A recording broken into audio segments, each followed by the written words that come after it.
একটা সদ্যজাত বাচ্চা জন্মাচ্ছে মায়ের শরীর থেকে, তার কয়েক ঘন্টা পর থেকেই তার শরীরে ছুঁচ ফোটানো শুরু হচ্ছে।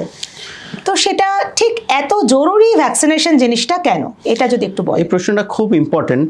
তার কারণ হচ্ছে একটা সদ্যজাত যখন জন্মাচ্ছে তার আগের 9 মাস সে কিন্তু মায়ের গর্ভে রয়েছে, একটা প্রোটেক্টেড এনভায়রনমেন্টের মধ্যে রয়েছে, সেখানে তার ইনফেকশন হওয়ার চান্স কিন্তু প্রায় না বললেই চলে।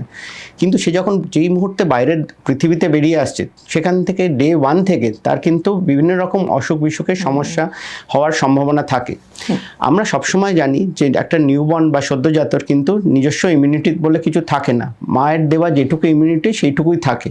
এবং 6 মাস থেকে 1 বছরের আগে সেই বাচ্চার সদ্যজাতর কিন্তু সেই ইমিউনিটি ডেভেলপ করে না। সুতরাং এই যে এই পিরিয়ডটা, সেই অসুখগুলো যেইগুলো খুব কমন 1 বছরের বয়সের কমের মধ্যে, সেই অসুখগুলো কিন্তু সেই ইমিউনিটি সেই সদ্যজাত থাকে না। সেই ফলে সেই বাচ্চাকে সেই ভ্যাকসিনেট করে সেই ইমিউনিটি দেওয়াটাই আমাদের লক্ষ্য।